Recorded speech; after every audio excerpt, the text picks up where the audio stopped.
বিশ্বনবীকে যখন জিবরাইল আমিন প্রশ্ন করলেন, আখবিরনি মাল ঈমান, হে নবী আপনি বলুন ঈমান কি জিনিস?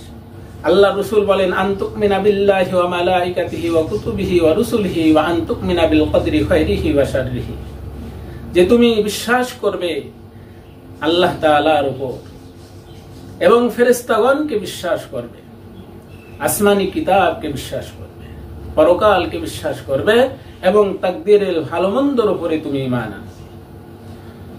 আল্লাহ তাআলার উপরে বিশ্বাস আনা, আমরা জানি ঈমানের অনেক শাখা রয়েছে।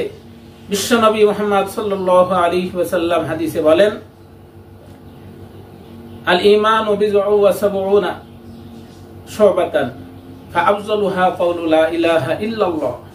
ঈমানের 70-এর ঊর্ধ্বে শাখা আছে, তার মধ্যে সর্বোত্তম শাখা হলো লা ইলাহা ইল্লাল্লাহ।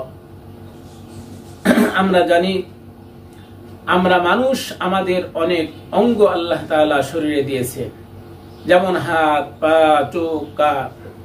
এগুলোর মধ্য থেকে যদি দুই হাতের একটা থাকে আর একটা না থাকে, দুই পায়ের এক পা থাকে এক পা না থাকে, আমরা তাকে মানুষ বলি, কিন্তু কমপ্লিট মানুষ না।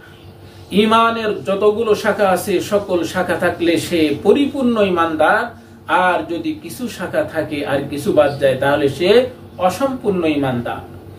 তো ঈমানের যত শাখা আছে তার মধ্য থেকে সর্বশ্রেষ্ঠ শাখা হলো লা ইলাহা ইল্লাল্লাহ। আমাদের শরীরের বাহ্যিক কিছু অঙ্গ আছে, ভিতরের কিছু অঙ্গ আছে যেগুলো আমরা দেখি না, লিভার, কিডনি, বাল, এগুলো যদি নষ্ট হয় তাহলে মানুষের জন্য বাঁচা আরো কঠিন হয়ে যায়। এর থেকেও আল্লাহ তাআলা শরীরে একটা পার্টস দিয়েছেন, সবচেয়ে শক্তিশালী অঙ্গ, সেটা হলো হার্ট। এই হার্টের স্পন্দন যখন বন্ধ হয়ে যাবে, হার্ট যখন নষ্ট হয়ে যাবে, তখন সেই মানুষের হাতে আর কাজ করবে না, পা দিয়ে চলার শক্তি থাকবে না, চোখ দিয়ে দেখার শক্তি থাকবে না।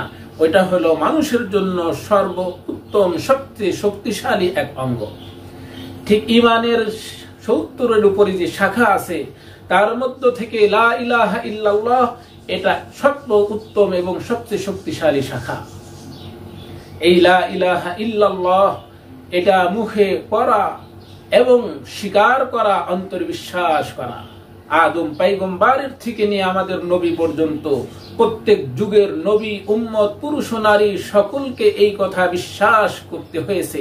যারা বিশ্বাস করেছে তারা ঈমানদার হয়ে জান্নাতের মালিক হয়েছে।